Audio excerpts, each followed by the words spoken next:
नमस्कार, मैं हूं वीरेंद्र कुमार झा और आप इस समय मेरे साथ देख रहे हैं खबर तह तक। आज मैं आपके लिए दो खबर लेकर आया हूं। पहली खबर जुड़ी हुई है शुक्रवार को बालासोर में हुई भयानक रेल दुर्घटना से। जिस हृदय विदारक घटना में 272 लोगों की जान चली गई और 1100 लोग घायल हो गए। इसमें से कई लोग अभी भी जिंदगी और मौत से जूझ रहे हैं। और दूसरी खबर जुड़ी हुई है विपक्षी राजनीतिक दलों की एकता से, जिसके बूते वे 2024 ईस्वी में होने वाले लोकसभा चुनाव में नरेंद्र मोदी को केंद्र की गद्दी से उखाड़ फेंकना चाहते हैं। पहले चर्चा कर ली जाए बालासोर रेल दुर्घटना की। जब यह दुर्घटना घटी तो इस बार एक अच्छी बात यह सामने आई कि रेल मंत्रालय और केंद्र सरकार के साथ साथ राज्य की सरकारें और विभिन्न राजनीतिक दल के नेताओं ने भी बड़ी भलमनसाहत का परिचय देते हुए घटनास्थल पर जाकर मदद की बात कही और इस मामले पर राजनीति नहीं करने की बात कही। रेलवे मंत्रालय द्वारा मरने वाले लोगों को 10-10 लाख रुपए के मुआवजा और घायलों को मुआवजे के साथ विभिन्न राज्य की सरकारें, ममता बनर्जी, नवीन पटनायक और फिर इसके बाद अलग अलग राज्यों के मुख्यमंत्रियों ने भी अपने अपने राज्य के लोगों को मुआवजा देने की बात शुरू की। यह एक अच्छी पहल थी, लेकिन कहते हैं कि राजनीति में राजनेता अगर राजनीति नहीं करेंगे तो फिर वो करेंगे क्या।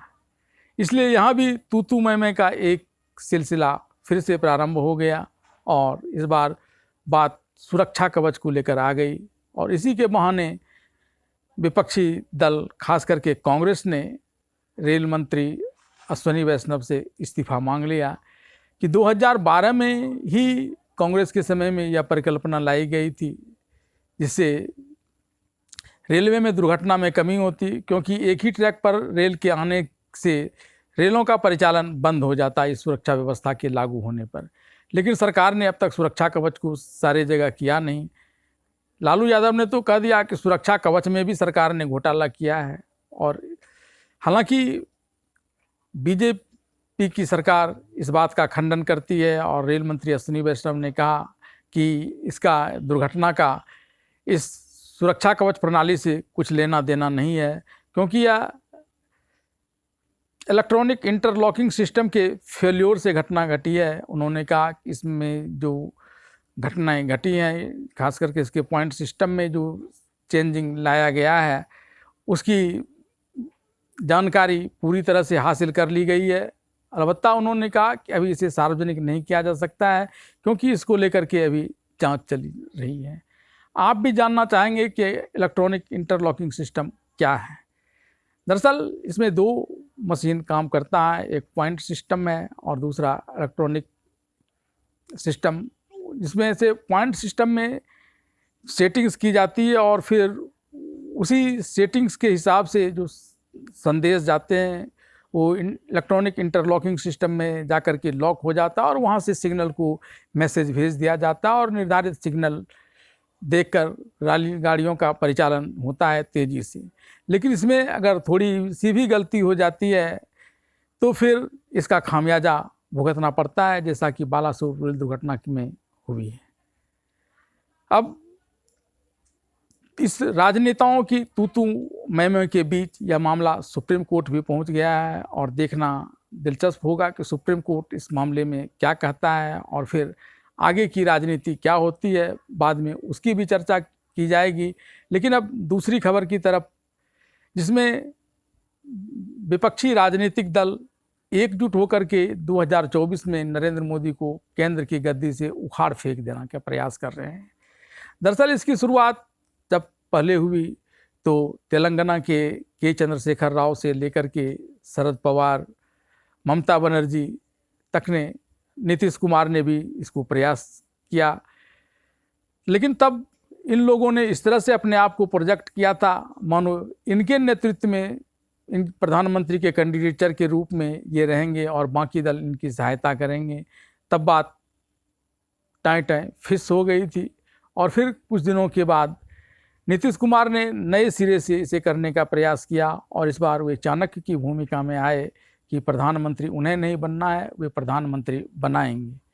और फिर उन्होंने राहुल गांधी से मुलाकात की, मल्लिकार्जुन खड़गे से मुलाकात की, झारखंड के मुख्यमंत्री हेमंत सोरेन से मुलाकात की, दिल्ली के मुख्यमंत्री अरविंद केजरीवाल से मुलाकात की, बंगाल के मुख्यमंत्री ममता बनर्जी से मुलाकात की, सपा के प्रमुख अखिलेश यादव से मुलाकात की, और इस प्रकार से उन लोगों से बातें करके यह तय किया कि 12 जून को पटना में एक बैठक बुलाई जाएगी और इस बैठक में यह तय किया जाएगा कि एक सीट पर विपक्ष का एक उम्मीदवार हो, और इसको मजबूती देने के लिए सभी दलों के प्रमुख नेता यहाँ आएंगे। और उसी के तहत यह भी तय था कि कांग्रेस की तरफ से राहुल गांधी और मल्लिकार्जुन खड़गे आएंगे।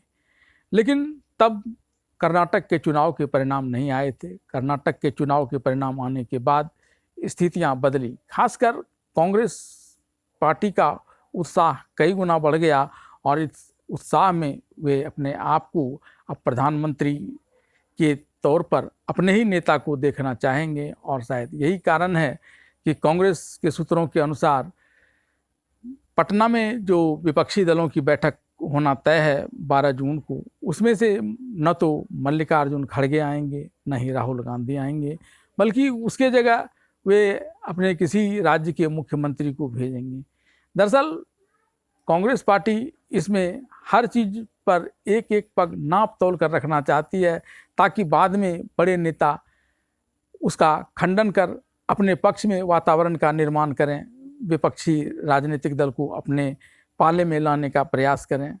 और इधर विपक्षी कम नहीं, नीतीश कुमार जो चाणक्य बने हुए हैं, वे उस समय के नेता हैं जबकि विश्वनाथ प्रताप सिंह प्रधानमंत्री बने थे।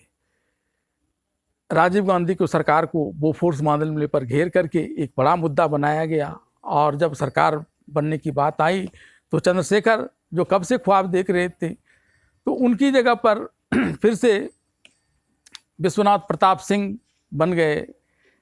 उन्होंने एक चाल चली कि देवीलाल को उन्होंने प्रधानमंत्री के पद का न्योता दिया, और देवीलाल ने इसे फिर पलट करके विश्वनाथ प्रताप सिंह को दिया, चूँकि ये अंदर की बात थी जो बाद में उजागर हुई।